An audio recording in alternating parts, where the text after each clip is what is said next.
সন্ধ্যা 7:30টায় জাতির উদ্দেশ্যে ভাষণ দেবেন অন্তর্বর্তী সরকারের প্রধান উপদেষ্টা ডক্টর মোহাম্মদ ইউনূস। প্রধান উপদেষ্টার প্রেস উইং থেকে বিষয়টি জানানো হয়েছে। বিটিভি, বিটিভি ওয়ার্ল্ড ও বিটিভি চট্টগ্রাম কেন্দ্র থেকে ভাষণটি সম্প্রচার করা হবে। জাতির উদ্দেশ্যে দেয়া ভাষণে প্রধান উপদেষ্টা সমসাময়িক বিভিন্ন ইস্যুতে কথা বলতে পারেন। এর আগে গত 25শে আগস্ট জাতির উদ্দেশ্যে ভাষণ দেন প্রধান উপদেষ্টা ডক্টর মোহাম্মদ ইউনূস। ছাত্র জনতার অভ্যুত্থানে গত 5ই আগস্ট আওয়ামী লীগ সরকারের পতন হয়। এরপর 8ই আগস্ট নোবেলজয়ী অর্থনীতিবিদ ডক্টর মোহাম্মদ ইউনূসকে প্রধান উপদেষ্টা করে অন্তর্বর্তী সরকার গঠিত হয়।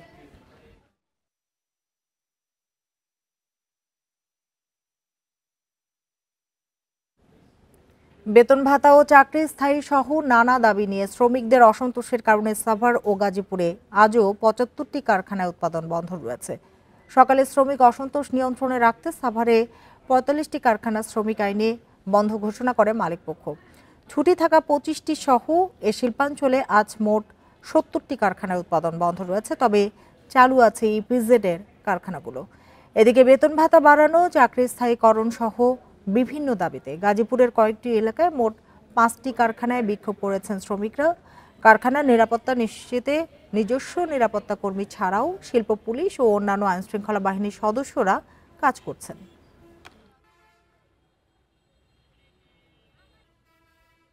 শ্রমিকদের মধ্যে নিজেদের মধ্যে কিছু বিরোধ আছে, ম্যানেজমেন্টের সাথে বিরোধ আছে। সেই প্রেক্ষিতে 45টা ফ্যাক্টরি 13 শ্রম আইনের 13 ধারা বন্ধ আছে, আর 25টা ফ্যাক্টরিতে সাধারণ ছুটি ঘোষণা করেন। পোশাক খাতে অসন্তোষ নিরসনে শ্রম অভিযোগ পর্যালোচনা কমিটি গঠন করা হবে বলে জানিয়েছেন শ্রম উপদেষ্টা আসিফ মাহমুদ। সেই সাথে দ্রুত শ্রমিকদের বকেয়া বেতন পরিশোধের আহ্বান জানিয়েছেন তিনি। দুপুরে সচিবালয়ে এক সংবাদ সম্মেলনে তিনি এসব কথা বলেন। ন্যূনতম মজুরির দাবির বিষয়ে শিগগিরই ভালো সিদ্ধান্তে পৌঁছানো যাবে বলেও মন্তব্য করেন। এর আগে ত্রিপক্ষীয় বৈঠক হবে। উপদেষ্টা জানান, 2023 সালে মজুরি নিয়ে আন্দোলনে শ্রমিকদের বিরুদ্ধে হয়রানিমূলক যেসব মামলা হয়েছিল তা প্রত্যাহারের ব্যবস্থা করা হচ্ছে। এসব মামলার তথ্য সংগ্রহ করা হচ্ছে। শ্রমিক আন্দোলনের পেছনে রাজনৈতিক সম্পৃক্ততা কিংবা বহিরাগতদের ইন্ধন আছে কিনা তা খতিয়ে দেখা হচ্ছে। এদিকে সাম্প্রতিক শ্রমিক বিক্ষোভের জেরে 10 থেকে 20% ক্রয়াদেশ অন্য দেশে স্থানান্তর হয়েছে জানিয়েছেন বিজিএমইএ সভাপতি। শ্রমিকদের যে সমস্যাগুলো আছে তারা সেগুলো নিয়ে আমাদের শ্রম ভবনে এই কমিটির কাছে সেগুলো প্রণয়ন করবে, যাতে করে আমরা একটা সিস্টেমেটিক ওয়েতে এগুলো সমাধানের দিকে এগিয়ে যেতে পারি। আইনি কাঠামো আছে, তার মধ্যে থেকে এগুলো খুব দ্রুত নিষ্পত্তির জন্য এই কমিটি কাজ করবে এবং মন্ত্রণালয় থেকে আমরা কাজ করে যাব, এবং এই বিষয়টা এখন প্রায়োরিটিতে আছে। পোশাক কারখানা শ্রমিকদের অসন্তোষ ও কারখানা বন্ধের বিষয়ে আরো জানাতে সাভার থেকে যোগ দিয়েছেন সহকর্মী মোহাম্মদ ওমর ফারুক। ওমর ফারুক, আপনার সঙ্গে এর আগে যখন কথা হচ্ছিল আপনি বলছিলেন যে সাভারে আজকের পরিস্থিতি অনেকটাই শান্ত, তেমন কোনো অপ্রীতিকর ঘটনা ঘটেনি। একটু জানতে চাই যে শ্রমিক অসন্তোষ এই যে চলছে সেটি কাটাতে কি ধরনের উদ্যোগের কথা আপনি জেনেছেন? দেখুন, সাভার আশুলিয়ায় 1294টি পোশাক কারখানা রয়েছে। গত কয়েকদিন ধরে কিন্তু নানান ধরনের অসন্তোষ এবং অনেক শ্রমিকদের আন্দোলনের কারণে বেশ অস্থিরতা তৈরি হয়েছিল, কিন্তু আজকে কিন্তু আমরা সেটি দেখিনি। আজকে আমরা শিল্প পুলিশের সঙ্গে কথা বলেছি, তারা আমাদেরকে জানিয়েছেন এখন পর্যন্ত 45টি অনির্দিষ্ট সময় বন্ধ রয়েছে, আর 25টি কারখানা সেটি হচ্ছে সাধারণ ছুটি ঘোষণা করা হয়েছে। এখন আসা যাক কি কারণে এই ধরনের ঘটনাগুলো ঘটছে। আমরা এখানকার পোশাক শ্রমিকদের সঙ্গে কথা বলেছি, তারা বলছিলেন যে বিষয়টি যে তাদের বেতন বৃদ্ধি, তাদের যে টিফিন অর্থাৎ দুপুরে যে খাবারের বিল বৃদ্ধি সহ নানান যে দাবি দেওয়া আছে, দাবি দেওয়া নিয়ে তারা আন্দোলনে নেমেছে। এখন অনেক সময় দেখা যায় অনেক গর্ভবতী নারীরাও যখন তাদেরকে ছাঁটাই করা হতো, কথায় কথায় তাদেরকে ছাঁটাই করে দিত, বিভিন্ন শ্রমিকদের কথায় কথায় তাদেরকে তাদের কারখানা থেকে ছাঁটাই করে দেওয়া হতো, সেই সব যেন না হয়, অর্থাৎ তাদের যে নিশ্চয়তা চাচ্ছেন তাদের চাকুরি। আমরা এখানকার কয়েকজন মালিকের সঙ্গে এর আগে কথা বলার চেষ্টা করেছি, তারা বলছিলেন যে রাজনৈতিকভাবে অস্থিরতা তৈরি করার জন্য কিছু মানুষ আসলে এই ধরনের আন্দোলনগুলো করে যাচ্ছে। এর আগে গত অক্টোবরে এই পোশাক কারখানাগুলোতে নানান ধরনের অস্থিরতা তৈরি হয়েছিল, নানান ধরনের আন্দোলন তৈরি হয়েছিল। তখনকার কিন্তু শিল্প পুলিশ স্পষ্ট ঘোষণা দিয়েছিল যে রাজনৈতিক অস্থিরতা ছিল, এবং সেইটার রেশ কিনা সেটিও কিন্তু একটি দেখার বিষয়ে দাঁড়িয়েছে। আরেকটি বিষয় জানিয়ে রাখে, আজকে সকালে কয়েকটি কারখানার মধ্যে কিন্তু যারা শ্রমিক রয়েছে তারা আন্দোলনে নেমেছিল, কিন্তু এই বেগতিক অবস্থা থেকে পোশাক কারখানার মালিকরা সেসব প্রতিষ্ঠান বন্ধ করে দিয়েছে। এছাড়া আমি বেশ কয়েকটি অর্থাৎ 30 থেকে 40টি কারখানা আমি নিজেও ঘুরেছি, সকল জায়গা কিন্তু বন্ধ রয়েছে। কোনো ধরনের পোশাক শ্রমিক সেই জায়গাগুলোতে প্রবেশ করতে পারছে না এবং দেয়ালে এবং গেইটে কিন্তু লেখা রয়েছে যেন কোনো এই কারখানাটি বন্ধ রয়েছে।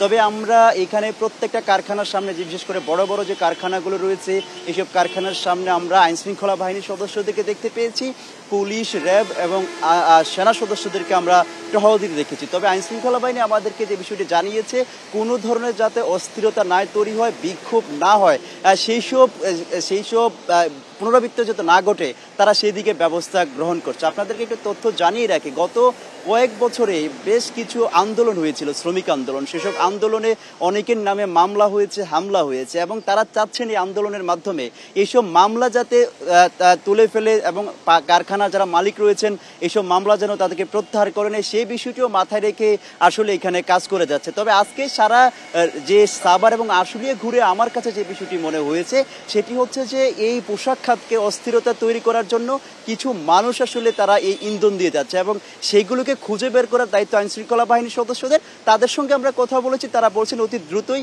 কি কারণে আসলে পোশাক খাতে অস্থিরতা সেটি খুঁজে বের করার চেষ্টা করবে। তবে আজকে যে বিষয়টি দেখলাম, 1294টি পোশাক কারখানার মধ্যে মাত্র 70টি পোশাক কারখানা বন্ধ রয়েছে। সেই অনুযায়ী আজকে কিন্তু মোটামুটি পরিস্থিতি স্বাভাবিক বলা যায়। ওমর, আপনাকে অনেক ধন্যবাদ আমাদের সাথে যোগ দেওয়ার জন্য। বৈষম্য বিরোধী আন্দোলনে ছাত্র জনতার উপর গুলি ও হামলার অভিযোগে সাবেক সংসদ সদস্য মাশরাফি বিন মুর্তজা সহ 90 জনের বিরুদ্ধে মামলা হয়েছে। মামলায় আসামি করা হয়েছে তার বাবা গোলাম মুর্তজা স্বপনকেও। এছাড়া এই মামলায় অজ্ঞাত আসামি করা হয়েছে আরও 300 জনকে। গতরাতে নড়াইল সদর থানায় মামলাটি করেন সদর উপজেলা বিএনপির সদস্য সচিব শেখ মোস্তফা আল মুজাহিদুর রহমান পলাশ। মামলার অভিযোগে বলা হয়, আন্দোলনের সময় ছাত্র জনতাকে দমনে মাশরাফি ও তার বাবার নেতৃত্বে আসামিরা গত 4 আগস্ট অস্ত্র নিয়ে নড়াইল চৌরাস্তায় সমাবেশ করে। সমাবেশ থেকে অভিযুক্তরা আন্দোলনকারী ছাত্র জনতার উপর হামলা চালায়।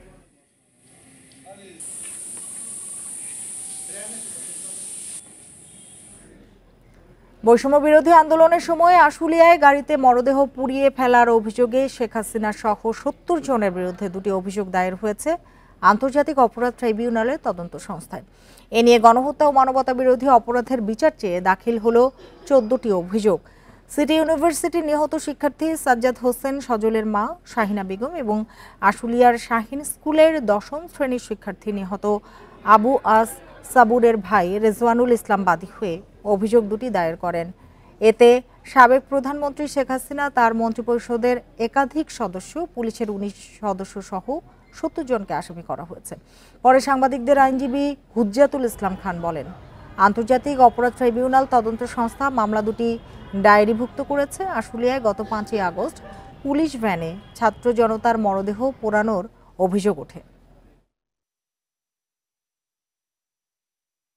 এই 2 অভিযোগে টোটাল সাবেক প্রধানমন্ত্রী, সাবেক স্বরাষ্ট্রমন্ত্রী, সাবেক আইজিপি সহ মোট 70 জনকে আসামি করা হয়েছে। আসামির বিরুদ্ধে অভিযোগটা হচ্ছে তারা আন্দোলনরত ছাত্র জনতাকে আংশিক বা সমূলে নির্মূল করার জন্য তাদের অধীনস্থ পুলিশ বাহিনীকে হত্যার নির্দেশ দিয়েছে এবং ঊর্ধ্বতন কর্তৃপক্ষের আদেশ মেনে আশুলিয়া ঘটনা 5/8/2024 তারিখ আশুলিয়া থানায় কর্মরত সকল অফিসার ফোর্স নির্বিচারে আন্দোলনরত ছাত্র জনতার উপর গুলি চালিয়েছে এবং গুলি চালিয়ে 6 জন ছাত্রকে হত্যা করেছে। রাজশাহীতে গণপিটুনিতে সাবেক ছাত্রলীগ নেতা আব্দুল্লাহ আল মাসুদের মৃত্যুর ঘটনায় মামলা হয়েছে। এতে আসামি করা হয়েছে অজ্ঞাত 20 থেকে 30 জনকে। মঙ্গলবার রাতে রাজশাহীর মতিহার থানায় নিহতের ভাই বাদী হয়ে এই মামলা করেন। মামলার এজাহারে বলা হয়েছে, গত 7 সেপ্টেম্বর সন্ধ্যায় অসুস্থ স্ত্রীর জন্য ওষুধ কিনতে বের হন মাসুদ। রাজশাহী বিশ্ববিদ্যালয়ের সংলগ্ন বিনোদপুর বাজারে ফার্মেসির সামনে গেলে অজ্ঞাত ব্যক্তিরা তাকে মারধর করে। আশঙ্কাজনক অবস্থায় রাজশাহী মেডিকেল কলেজ হাসপাতালে নিয়ে গেলে চিকিৎসক তাকে মৃত ঘোষণা করেন। নিহত আব্দুল্লাহ আল মাসুদ রাজশাহী বিশ্ববিদ্যালয়ের হাসপাতালের স্টোর অফিসার পদে কর্মরত ছিলেন। মহানগর পুলিশ কমিশনার জানান, তদন্ত শেষে আইনি ব্যবস্থা নেওয়া হবে। তো মামলায় ওনারা অজ্ঞাত হিসাবে দিচ্ছে, বাট আমরা তদন্ত করে আমরা চেষ্টা করব যে আসলে যারা প্রকৃত ভাবে যারা জড়িত তাদেরকে বের করা। উচ্ছৃঙ্খল জনতা গণপিটুনি দিয়ে থানা নিয়ে আসে। থানা আনার পরে আমরা তাকে হসপিটালে পাঠায়। হসপিটালে যাওয়ার পরে সেখানে ডাক্তার মৃত ঘোষণা করে। দ্রুত পাহাড়ে চাঁদাবাজি টেন্ডারবাজি বন্ধের হুঁশিয়ারি দিয়েছেন বৈষম্য বিরোধী ছাত্র আন্দোলনের সমন্বয়ক হাসনাত আব্দুল্লাহ। সকালে বান্দরবানে ছাত্র জনতার মত বিনিময় সভায় এসব কথা বলেন তিনি।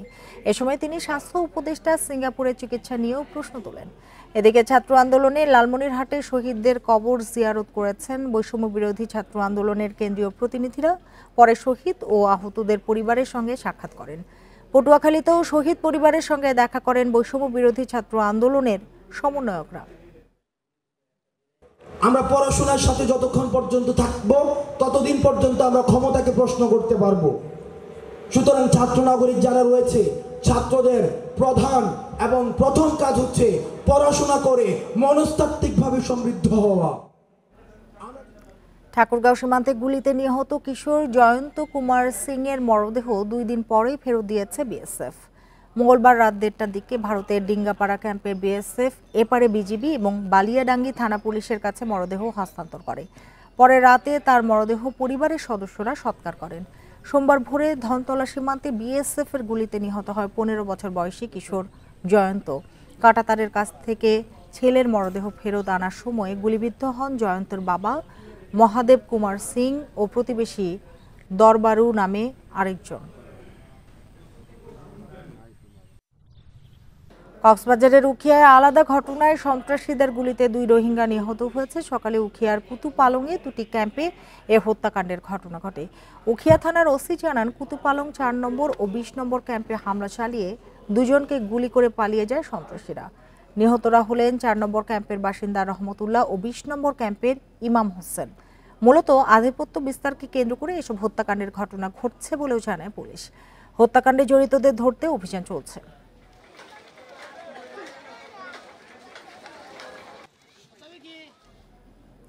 মিয়ানমারে চলমান পরিস্থিতির কারণে আবারও বাংলাদেশে রোহিঙ্গা অনুপ্রবেশের ঘটনা ঘটছে। সরকারি হিসাবে গত 1 মাসে আশ্রয় নিয়েছে 10,000। নতুন অনুপ্রবেশে উদ্বেগ জানিয়েছেন খোদ রোহিঙ্গা নেতারা। আর সচেতন মহল বলছেন, যা দেশের জন্য অশনি সংকেত। কাঠের নৌকায় নাফ নদী ও উত্তাল সাগর পাড়ি দেয়া অনিশ্চিত যাত্রা ছিল এসব মানুষের। জীবনের ঝুঁকি নিয়ে আইন শৃঙ্খলা বাহিনীর চোখ ফাঁকি দিয়ে তারা পৌঁছায় মেরিন ড্রাইভের বাহারছড়া উপকূলে। পরে আশ্রয় হয় বাংলাদেশে বসবাসকারী আত্মীয়দের ঘরে। প্রথমে আমরা স্বামী স্ত্রী পার হওয়ার সময় 12 লাখ টাকা, পরে 6 সন্তানের জন্য 6 লাখ টাকা দালালকে দিয়ে আমরা এখানে এসেছি। এদিকে গেলেও মারে, ওদিকে গেলেও মারে, তাই আমরা এখানে পালিয়ে আসছি। খুব কষ্ট করে নদীতে ঝাঁপ দিয়ে এখানে আমরা এসেছি। সরকারি হিসেবে গত 1 মাসে বাংলাদেশে অনুপ্রবেশ করেছে অন্তত 10,000 রোহিঙ্গা। তবে বাস্তবে এই সংখ্যা আরও বেশি বলছেন সচেতন মহল, যা দেশের জন্য অশনি সংকেত। এটা আমাদের জন্য সত্যি একটা উদ্বেগের বিষয়। এই ধরনের অনুপ্রবেশ না ঘটতে পারে, এই ধরনের ব্যবস্থা সরকারের উভয় পক্ষের সাথে আলাপ করে নেওয়া উচিত। নতুন করে অনুপ্রবেশ নিয়ে উদ্বেগ জানিয়েছেন খোদ রোহিঙ্গা নেতারা। অন্যান্য দেশকেও সংকটকালীন সময়ে এগিয়ে আসার আহ্বান তাদের। এখন প্রতিদিন যে যেভাবে পারে বাংলাদেশে ঢুকে পড়ছে, যা শুধু বাংলাদেশের জন্য নয়, পুরো বিশ্বের জন্য বড় চ্যালেঞ্জ হয়ে পড়েছে। শরণার্থী ত্রাণ ও প্রত্যাবাসন কমিশনারের দাবি, অর্থের লোভে রোহিঙ্গা অনুপ্রবেশে উৎসাহিত করছে কিছু দালাল চক্র। কিছু দালাল শ্রেণী তৈরি হয়েছে, যে তারা রোহিঙ্গাদেরকে নিয়ে হয়তো ব্যবসা করছে এবং তাদেরকে এখানে ঢোকার জন্য সহযোগিতা করছে। আমি এক্স্যাক্টলি এখন আপনাকে বলতে পারবো না, কারণ এগুলো অফিসিয়ালি আমরা কাউন্ট করিনি, রেজিস্ট্রেশন প্রসেসের মধ্যে আসেনি। 2017 সালের মিয়ানমারে দমন পীড়নের মুখে পালিয়ে বাংলাদেশে আশ্রয় নেয় 7 লাখের বেশি রোহিঙ্গা। সরকারি হিসেবে সব মিলে বর্তমানে সেই সংখ্যা 12 লাখের বেশি। তৌফিকুল ইসলাম, ইন্ডিপেন্ডেন্ট নিউজ, কক্সবাজার। এ বিষয়ে আরো জানাতে কক্সবাজার থেকে যোগ দিয়েছেন সহকর্মী তৌফিকুল ইসলাম। তৌফিকুল, গত 2-3 দিনে যদি বলি, কি পরিমাণ রোহিঙ্গা এসেছেন আর অনুপ্রবেশ বন্ধে উদ্যোগ কেমন দেখছেন আপনি?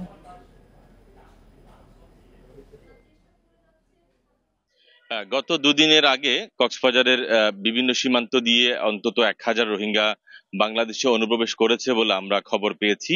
তবে এই বিষয় নিয়ে আসলে যারা কাজ করেন শরণার্থী ত্রাণ ও প্রত্যাবাসন কমিশন কক্সবাজার। তো তাদের কাছে কোনো ধরনের কোনো তথ্য নেই এবং তারা বলছেন যে ঢাকা থেকে আসলে যে তথ্যটি তাদেরকে দিয়েছেন সেরকমই তিনি বলছেন। তবে এখনো পর্যন্ত যদি নতুন করে রোহিঙ্গা বাংলাদেশে অনুপ্রবেশ করে বা তাদেরকে নিবন্ধনের একটি আওতায় নিয়ে আসা হয়, যেটি 2017 সালে আমরা দেখেছি, তবে সেটির কোনো কিছুই এখনো পর্যন্ত আমাদের চোখে পড়েনি। আমি কথা বলেছি কক্সবাজার শরণার্থী ত্রাণ ও প্রত্যাবাসন কমিশনার সাথে কথা বলেছি, তিনি আমাকে জানিয়েছেন এবং যে এক শ্রেণীর দালাল চক্র এই তাদেরকে বাংলাদেশে অনুপ্রবেশ করানোর ক্ষেত্রে কাজ করে যাচ্ছেন এবং এটি থেকে আসলে অনেকটা আইন শৃঙ্খলা বাহিনী অর্থাৎ সীমান্তবর্তী বাহিনী তাদেরকে সজাগ থাকারও একটি কথা বলছেন। তো পাশাপাশি আপনি জানেন যে মিয়ানমারের ওপারে সংঘর্ষ হচ্ছে এখনো পর্যন্ত মিয়ানমারের ওই প্রান্তে, সেখানে সীমান্ত এলাকায় মংডু শহরের পাশে যে সকল গ্রাম আছে সেই সকল গ্রামে অন্তত 50 থেকে 60,000 রোহিঙ্গা বিভিন্ন জায়গায় বিক্ষিপ্তভাবে জড়ো হয়েছেন, তারাও অনুপ্রবেশের করতে চাচ্ছেন। তবে বিজিবির সতর্ক পাহারায় তারা অনুপ্রবেশ করতে পারছে না। আমি টেকনাফ বিজিবির অধিনায়কের সাথে কথা বলেছি, তিনি বলছেন তারা যে আজকে নাফতদিতে নৌ মহড়া করেছেন এবং এটি কিন্তু তাদের নিয়মিত সেই মহড়া চলবে যাতে কোনো ধরনের রোহিঙ্গা বাংলাদেশে যাতে আশ্রয় করতে না পারে। তবে এটি আমি আরেকটি বিষয় বলি, শরণার্থী ত্রাণ ও প্রত্যাবাসন কমিশনার বলছেন আমরা নতুন আর একজন রোহিঙ্গা কিন্তু বাংলাদেশে আমরা চাই না, যেহেতু অনেক রোহিঙ্গা বাংলাদেশে অবস্থান করছে, অনেকটা বাংলাদেশের উপর একটা চাপ পড়েছে বলে তিনি আমাদেরকে জানিয়েছেন। কক্সবাজার থেকে কথা হচ্ছিল সহকর্মী তৌফিকুল ইসলামের সাথে। নড়াইলের লোহাগাড়ায় খাটিয়া আনতে গিয়ে ট্রাক চাপায় 3 জন নিহত হয়েছেন। এ ঘটনায় আহত হয়েছেন আরও 2 জন। গতরাতে লোহাগড়া পৌরসভার মাইট কুমড়া আশ্রয়ণ প্রকল্পের সামনে এ দুর্ঘটনা ঘটে। নিহতরা হলেন মাইট কুমড়া গ্রামের শামীম শেখ, জিয়া বিশ্বাস ও রাসেল মোল্লা। পুলিশ জানায় নিহত রাসেলের দাদির মরদেহ দাফনের জন্য মসজিদ থেকে খাটিয়া নিয়ে ফিরছিলেন তারা। এ সময় বাড়ির কাছে পৌঁছলে দ্রুতগতির একটি ট্রাক তাদের ধাক্কা দেয়। এতে ঘটনাস্থলে 3 জনের মৃত্যু হয়। গুরুতর আহত আরও 2 জনকে উদ্ধার করে প্রথমে লোহাগড়া উপজেলা স্বাস্থ্য কমপ্লেক্সে ও পরে নড়াইল সদর হাসপাতালে পাঠানো হয়। ঘটনার পর ট্রাক নিয়ে পালিয়েছে চালক।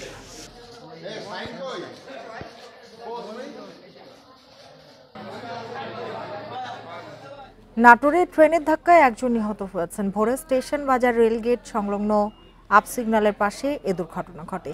সান্তাহার রেলওয়ে থানার ওসি হাবিবুর রহমান জানান, সকালে স্টেশন বাজার এলাকার পাশে একজনের মরদেহ পড়ে থাকতে দেখেন এলাকাবাসী। খবর পেয়ে তা উদ্ধার করে ময়নাতদন্তের জন্য নাটোর সদর হাসপাতালে পাঠানো হয়েছে। তার পরিচয় শনাক্তের চেষ্টা করছে পুলিশ।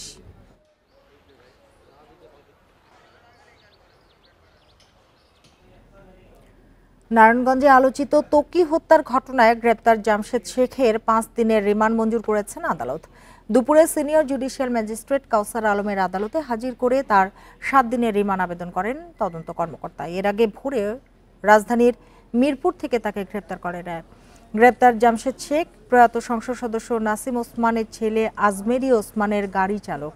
র্যাব 11 এর অধিনায়ক লেফটেন্যান্ট কর্নেল তানভীর মাহমুদ পাশা জানান, ত্বকীকে হত্যার পর মরদেহ শীতলক্ষা নদীতে ফেলার জন্য যে গাড়িতে রাখা হয়েছিল সেই গাড়ির চালক ছিলেন জামশেদ। এর আগে সাফায়েত হোসেন শিপন, মামুন মিয়া ও কাজল হাওলাদার নামে 3 জনকে গ্রেপ্তার করা হয়েছে। গ্রেপ্তারকৃতরা ওসমান পরিবারের ঘনিষ্ঠ সহযোগী। আজমেরি ওসমানের বিরুদ্ধে ত্বকীকে অপহরণের পর হত্যার নেতৃত্ব দেওয়ার অভিযোগ রয়েছে।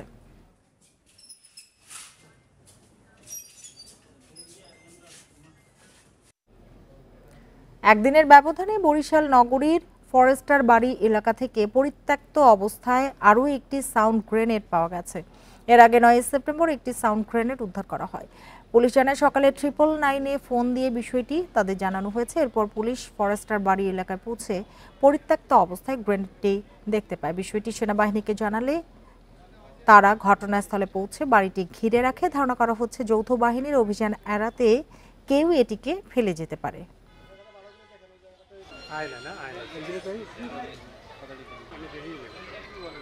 পরশুদিন ঠিক একই ক্যাটাগরির একটা গ্রেনেড সদৃশ জিনিস দেখতে পাওয়া গিয়েছে এবং হচ্ছে সেনাবাহিনীর যে বোম ডিসপোজাল টিম ছিল এই টিমটাই সেটাকে নিষ্ক্রিয় করেছেন।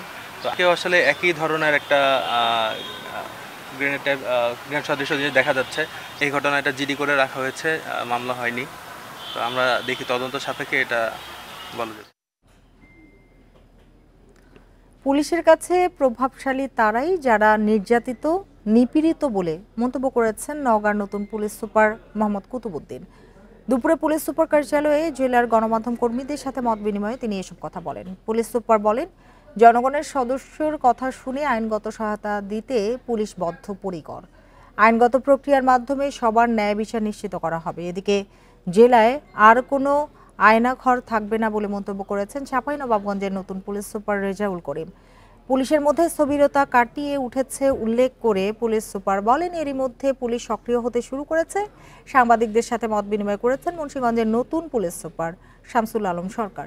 এ সময় পুলিশের কেউ অনৈতিক কাজে যুক্ত থাকলে তাদের বিরুদ্ধে জিরো টলারেন্স নীতি অবলম্বন করা হবে বলে জানান তিনি।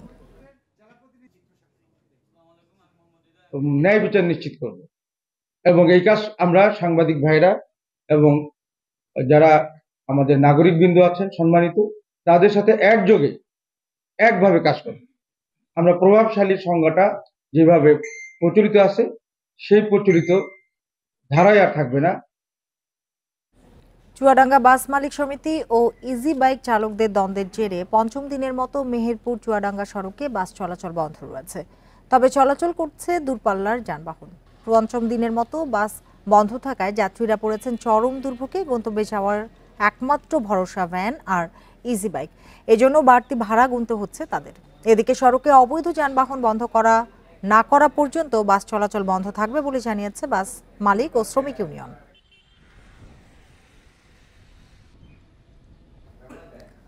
মানহানির কারণে স্বার্থান্বেষী মহলের বিরুদ্ধে আইনি ব্যবস্থা নেওয়ার কথা জানিয়েছেন চট্টগ্রামের সীতাকুণ্ড উপজেলা যুবদলের আহ্বায়ক ফজলুল করিম চৌধুরী।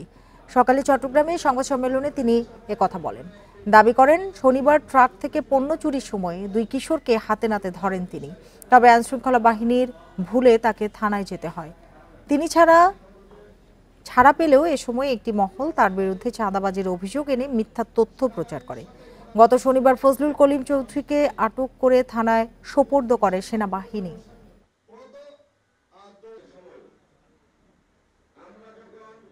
আসলে এই ঘটনাটি কারা করেছে আসলে আমি বলতে পারবো না। স্বার্থান্বেষী মহল আসলে আমাকে হেয় প্রতিপন্ন করার জন্য এই ঘটনাটি ঘটিয়েছে। স্বৈরশাসনের পতনের পর আত্মগোপনে আওয়ামী লীগের বেশিরভাগ নেতাকর্মী, এতে একচেটিয়া ঝুট ব্যবসা নিয়ন্ত্রণ হারায় তারা। এ অবস্থায় নতুন করে কয়েকটি পক্ষ ঝুট ব্যবসার নিয়ন্ত্রণ নিতে বেপরোয়া। হামলা ও হুমকি পাচ্ছেন বলে অভিযোগ অনেক গার্মেন্টস মালিকদের। শিল্প বাণিজ্য নগরী নারায়ণগঞ্জে 700-র বেশি রপ্তানিমুখী পোশাক শিল্প কারখানা। অভিযোগ আছে এসব কারখানার ঝুট ব্যবসা নিয়ন্ত্রণ করত আওয়ামী লীগ ও এর অঙ্গ সংগঠনের স্থানীয় নেতাকর্মীরা। 5 আগস্ট আওয়ামী লীগ সরকারের পতনের পর তাদের অনেকেই আত্মগোপনে। এখন ঝুট ব্যবসা নিয়ন্ত্রণে নিতে চেষ্টা চালাচ্ছে নতুন একাধিক পক্ষ। গার্মেন্টস মালিকরা বলছেন, দেশের চলমান পরিস্থিতিতে ব্যবসা টিকিয়ে রাখতেই হিমশিম খেতে হচ্ছে তাদের। এর মধ্যে ঝুট ব্যবসার একটি পক্ষ আড়ালে চলে যাওয়ার পর একাধিক পক্ষ নানাভাবে হুমকি দিচ্ছে। অনেকেই সুযোগ নেওয়ার চেষ্টা করছে, তাদের আধিপত্য বিস্তার করার চেষ্টা করছে। ইভেন 1-2 গ্রুপ না, একই মহল্লার মধ্যে কয়েক গ্রুপ আইসা বিভিন্নভাবে ফোন দিচ্ছে। নারায়ণগঞ্জে ঝুট ব্যবসা দখলে নিতে কয়েকটি গ্রুপের মধ্যে হামলা, সংঘর্ষ ও ভাঙচুরের ঘটনাও ঘটেছে। এতে আতঙ্কিত পোশাক শ্রমিকরা। আমরা চাই আমাদের ফ্যাক্টরিতে আমরা নিরাপত্তায় আসতে চাই, আমরা নিরাপদভাবে যেন বাসায় ফিরে যেতে চাই, আমরা সুষ্ঠু একটা পরিবেশ চাই। বিকেএমই এর সভাপতি বলছেন, সেনাবাহিনী ইন্ডাস্ট্রিয়াল সিকিউরিটি সেল গঠন করে ব্যবসায়ীদের নিরাপত্তা দিচ্ছে। শিল্প কলকারখানার এই নিরাপত্তার জন্য একটা সেল করা হয়েছে, কর্নেল এটার দায়িত্বে আছেন। তো উনি এটা সার্বক্ষণিক মনিটরিং করতেছেন এবং আমরা যখন এরকম কারোর নাম পাই আমরা সাথে সাথে এটা ওনার ওখানে পাঠিয়ে দিই। অভিযোগ পেলে ব্যবস্থা নেওয়ার আশ্বাস পুলিশের। কোনো মালিক পক্ষ তার কাছে কেউ চাঁদা চায় বা সে চাঁদাবাজির শিকার হয়, ওনারা অবশ্যই যদি আমাদের কাছে আইনগত সহায়তা চায় আমরা অবশ্যই ওনাদেরকে সহায়তা করব। নারায়ণগঞ্জের পোশাক কারখানাগুলোতে কাজ করে প্রায় 14 লাখ শ্রমিক। পোশাক খাতে স্বস্তি ফেরাতে দ্রুত পদক্ষেপ নেওয়ার তাগিদ তাদের। Independent news. গত 1 দশকে চট্টগ্রামে জাহাজ ভাঙা কারখানাগুলোতে 142 জন শ্রমিকের মৃত্যু হয়েছে। সাম্প্রতিক বছরগুলোতে সরকারি এবং আন্তর্জাতিক নানা তৎপরতার পরেও এসব ইয়ার্ডে মৃত্যুর মিছিল থামানো যাচ্ছে না। বিশেষজ্ঞরা বলছেন, শ্রমিকদের মৃত্যু বন্ধে বহুপক্ষীয় গাফিলতি রয়েছে, যদিও সেটি অস্বীকার করছে এই শিল্পের মালিকপক্ষ। বিশ্বের অন্যতম বিপজ্জনক কাজের একটি শিপ ব্রেকিং বা পুরনো জাহাজ ভাঙা। দেশে জাহাজ ভাঙা কারখানাগুলোতে প্রতিনিয়ত আগুন, বিস্ফোরণ কিংবা বড় লোহার পাতের নিচে চাপা পড়ে মারা যান শ্রমিকরা। বেসরকারি সংস্থার গবেষণা বলছে, গত এক দশক ধরেই মৃত্যুর সংখ্যা উদ্বেগজনক। বিশেষজ্ঞরা বলছেন, দুর্ঘটনা প্রতিরোধে খুব বেশি তৎপরতা নেই কারো। অনেক ক্ষেত্রেই দরিদ্র শ্রমিকদের পরিবারকে বুঝিয়ে ঘটনা ধামাচাপা দেওয়া হয়। ফলে কাগজে কলমে নিরাপত্তার কথা বলা হলেও কমছে না দুর্ঘটনা। দুর্ঘটনা হয়, তদন্ত কমিশন আসে, অনুসন্ধান কমিটি আসে, কিন্তু দেখা যায় যে আমরা সঠিক কারণটা হয়তো উদ্ধার করা যাচ্ছে না।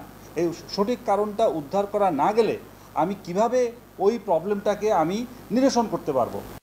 সম্প্রতি এসএন কর্পোরেশনের গ্রিন শিপইয়ার্ডে বিস্ফোরণের পর আলোচনায় আসে বিষয়টি। হংকং কনভেনশন অনুযায়ী এই কারখানাটি প্রতি বছরই নিরাপত্তা ও সুরক্ষায় আন্তর্জাতিক বিভিন্ন সংস্থার তদারকিতে থাকে। তবে দুর্ঘটনা রোধে শ্রমিকদেরও দায়িত্ব রয়েছে বলছেন মালিকপক্ষ। ওয়ার্কারদের লাইফটা কিন্তু খুবই ইম্পর্টেন্ট। এটা যদি করতে হয় আমাদের সবার সম্মিলিতভাবে কাজ করতে হবে। এই জন্য ট্রেনিংটা খুব ভাইটাল, এবং এই ট্রেনিংয়ের জন্য মিনিস্ট্রি অফ ইন্ডাস্ট্রিজ এবং নরওয়েজিয়ান এমবিসি যৌথভাবে কাজ করছে। আমাদের শিপ রেসিংয়ে Bangladesh is a very good position in comparison to our competitor. Pakistan এখনো শুরুই করে নেই, ইন্ডিয়া আমাদের চেয়ে অনেক আগে শুরু করেছে, কিন্তু ফরচুনেটলি আমরা কয়েকটা এজে ওদের চেয়ে অনেক আগানো। বাংলাদেশে তালিকাভুক্ত শিপ ব্রেকিং ইয়ার্ড আছে 179টি, তবে বর্তমানে চালু আছে 30 থেকে 35টি। এর মধ্যে আন্তর্জাতিক মানের গ্রিন ইয়ার্ডের সংখ্যা মাত্র 5টি। অনুপম শীল, ইন্ডিপেন্ডেন্ট নিউজ, চট্টগ্রাম। ছাত্র জনতার আত্মত্যাগের মধ্য দিয়ে যে বিজয় এসেছে তা ব্যর্থ করতে নানা অপচেষ্টা চলছে। এজন্য অন্তর্বর্তী সরকারকে সবসময় সতর্ক থাকতে হবে বলে মন্তব্য করেছেন বিএনপির সিনিয়র যুগ্ম মহাসচিব রুহুল কবির রিজভী। বিকেলে সিলেটে বৈষম্য বিরোধী ছাত্র আন্দোলনে নিহত সাংবাদিক এটিএম তুরাবের পরিবারের সদস্যদের সাথে সাক্ষাৎ শেষে এসব কথা বলেন তিনি। এ সময় তিনি আরো বলেন, জনগণের ক্ষমতা জনগণের হাতে ফিরিয়ে দিতে যে সংস্কারগুলো দরকার তা দ্রুত করতে হবে। প্রশাসনের বিভিন্ন জায়গায় এখনও স্বৈরশাসকের অনুচর রয়েছে বলেও মন্তব্য করেন রুহুল কবির রিজভী। সরকারকে বলবো যে আপনারা সতর্ক হন। এত বড় আত্মত্যাগের মধ্যে দিয়ে যে বিজয় আমরা অর্জন করেছি, সেই অর্জনকে ব্যর্থ করার জন্য নানা প্রচেষ্টা চলছে। তাই জনগণের ক্ষমতা জনগণের হাতে দ্রুত ফিরিয়ে দেওয়ার জন্য যে সংস্কারগুলো দ্রুত সম্পন্ন করা দরকার, সেটি করে রাজনৈতিক দল যাদেরকে জনগণ পছন্দ করবে।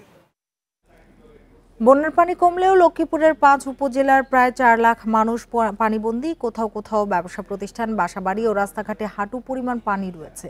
তবে জেলার রামগতি, কমলনগর, রায়পুর ও রামগঞ্জ উপজেলা এবং সদরের পশ্চিম অংশের বন্যার পানি নেমে পরিস্থিতির উন্নতি হয়েছে।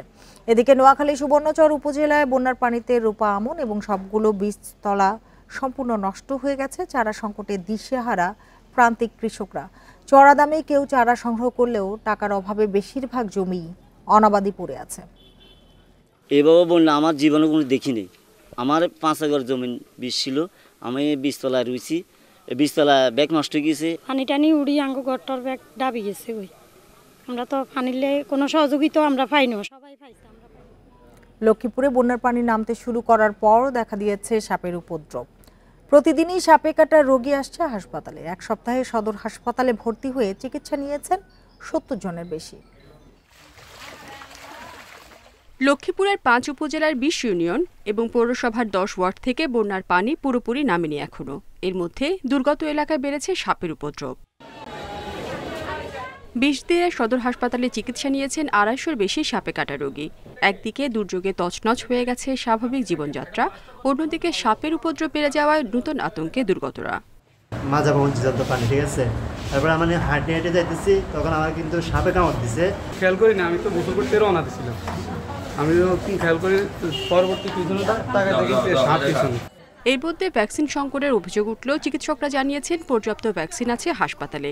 সাপে কাটলে যত দ্রুত সম্ভব চিকিৎসা নেওয়ার পরামর্শ চিকিৎসকদের। সাপে কামড় দিলে আতঙ্কিত হওয়ার কিছু নাই, মানুষ কিন্তু সাপে কামড়ে মরে কম, মরে আসলে আতঙ্কিত হয়ে হার্ট অ্যাটাক করে।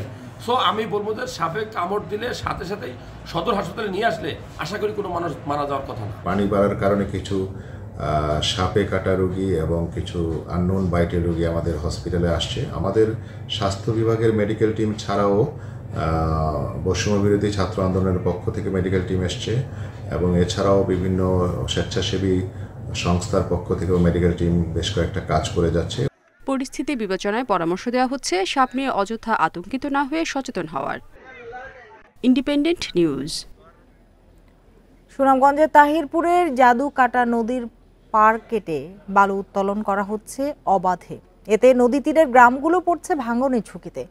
প্রভাবশালীদের হুমকির মুখে অনেকটাই অসহায় স্থানীয়রা। জাদুকাটা নদীর পার কেটে বালু তোলা হচ্ছে দীর্ঘদিন ধরে। এই কাজে অবাধে ড্রেজার ও স্থানীয়ভাবে পরিচিত বোমা মেশিন ব্যবহার করছে প্রভাবশালীরা। নদীর তীরের কয়েক একর খাস জমিকে নিজেদের দাবি করে বালু তোলার সুযোগ করে দিচ্ছে কিছু ব্যক্তি। কেউ নিষেধ করলে দেয়া হয় মারধর ও মামলার হুমকি। নদীর তীর থেকে নির্বিচারে বালু তোলায় হুমকির মুখে পড়েছে অন্তত 20টি গ্রাম। আরো লাঠি দেখা কুদাম দে এগুলা জিনিস তো আমরা শক্তি দেখাই লইতেছে। এই নদী আজ থেকে 10 বছর আগে নদী কি ছিল, আর এখন তো এই নদী সাগরে পরিণত হচ্ছে এবং এর গভীরতা দিন দিন দিন দিন বাড়তেছে। পরিবেশ আইনবিদ সমিতি বলছে, ব্যক্তি মালিকানাধীন জমি হলেও খনিজ সম্পদ তোলার অধিকার সাধারণ মানুষের নেই। খনিজ সম্পদ আইনে আমাদের বলা আছে যেই কোনো ধরনের রাষ্ট্রীয় সম্পদ, খনিজ সম্পদ যদি ইভেন এটা আপনার বাড়িতেও যদি সেটা উৎপত্তি হয়, সেটা আপনি মালিক না, সেটা তখন রাষ্ট্র মালিক হয়ে যাবে। নদীর তীর থেকে নির্বিচারে বালু তোলা বন্ধে অভিযান পরিচালনার আশ্বাস দিয়েছেন জেলা প্রশাসন। আমাদের জেলা আইন শৃঙ্খলা কমিটির সবাই আমরা এই বিষয়ে আলোচনা করেছি। এছাড়া জেলা আইন শৃঙ্খলা সংক্রান্ত কোর কমিটির সভাতেও এটি বিস্তারিত আলোচনা হয়েছে এবং এখানে পুলিশ, বিজিবি সহ অন্যান্য আইন প্রয়োগকারী সংস্থার সমন্বয়ে এবং নির্বাহী ম্যাজিস্ট্রেটের সমন্বয়ে আমরা এখানে যৌথ অভিযান পরিচালনা করার সিদ্ধান্ত গ্রহণ করেছি। তবে স্থানীয়দের অভিযোগ, প্রশাসনের অভিযানে কিছুদিন বন্ধ থাকলেও পরে আবারও শুরু হয় বালু উত্তোলন। Independent news. পাবনায় কানাডার প্রধানমন্ত্রী জাস্টিন ট্রুডোর জন্ম নিবন্ধন সনদ তৈরির অভিযোগে কম্পিউটার অপারেটর নিলয় পারভেজকে গ্রেপ্তার করেছে র্যাব। দুপুরে র্যাবের কোম্পানি কমান্ডার মেজর এহতেশামুল হক খান জানান, তথ্য প্রযুক্তি সহায়তায় পৌর এলাকার কাচারি পাড়ায় অভিযান চালিয়ে নিলয়কে গ্রেপ্তার করা হয়। তিনি আহমদপুর ইউনিয়ন পরিষদে কম্পিউটার অপারেটর হিসেবে কাজ করতেন। মানুষজনের কাছ থেকে অর্থের বিনিময়ে জাতীয় পরিচয়পত্র, বিভিন্ন শিক্ষা সনদ তৈরির অভিযোগ রয়েছে তার বিরুদ্ধে। সম্প্রতি কানাডার প্রধানমন্ত্রী জাস্টিন ট্রুডোর নামে বাংলাদেশি জন্ম সনদপত্র তৈরির ঘটনা সামাজিক যোগাযোগ মাধ্যমে ব্যাপক সমালোচনার সৃষ্টি করে।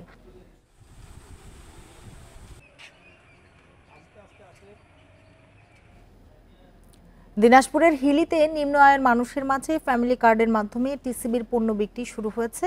সকালে হাকিমপুর সরকারি ডিগ্রি কলেজ চত্বরে এর উদ্বোধন করেন উপজেলা সহকারী কমিশনার লায়লা ইয়াসমিন। এবার 470 টাকা প্যাকেজ মূল্যে 2 লিটার সয়াবিন তেল, 5 কেজি চাল এবং 2 কেজি মসুর ডাল দেয়া হচ্ছে। বাজার থেকে কম দামে পণ্য পেয়ে খুশি নিম্ন আয়ের মানুষজন। উপজেলায় 10,571 জন কার্ডধারী এই সুবিধা পাবেন।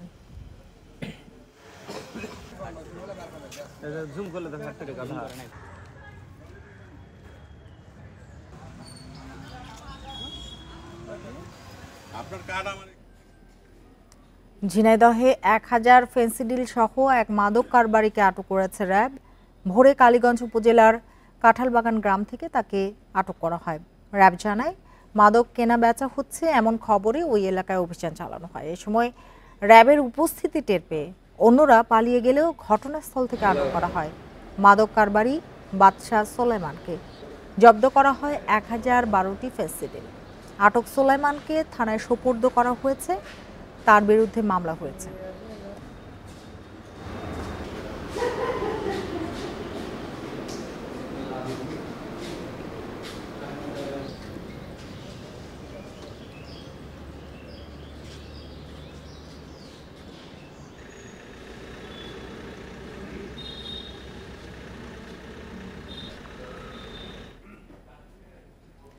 রাজধানী সহ সারা দেশে বুধবার বৃষ্টিপাতের সম্ভাবনা রয়েছে।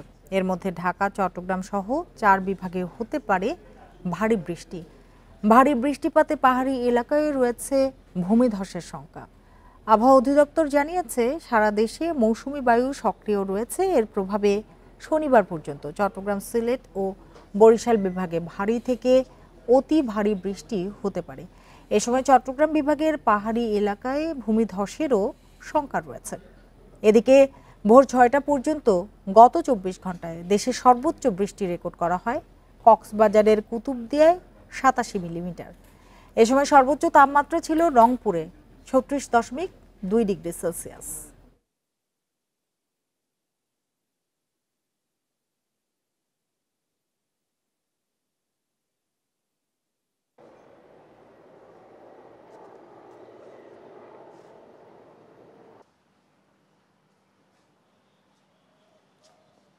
বিশেষ করে খুলনা, বরিশাল, চট্টগ্রামে ভারী থেকে অতি ভারী বর্ষণ হতে পারে এবং এই অতি ভারী বর্ষণের ফলে চট্টগ্রামের পাহাড়ি এলাকায় ভূমিধসেরও সম্ভাবনা রয়েছে। সেটা মোটামুটি একটু গুরুত্বপূর্ণ মেসেজ। এবং এই যে বৃষ্টিপাত, এই বৃষ্টিপাত আজকে থেকে আরও 3 দিন অব্যাহত থাকতে পারে। আর এই ছিল আজকের সমগ্র বাংলাদেশে। ইন্ডিপেন্ডেন্ট টেলিভিশনের সব খবর আরও বিস্তারিত জানতে চোখ রাখুন ফেসবুক, ইউটিউব এবং এক্সে। ধন্যবাদ সবাইকে এতক্ষণ সাথে থাকার জন্য।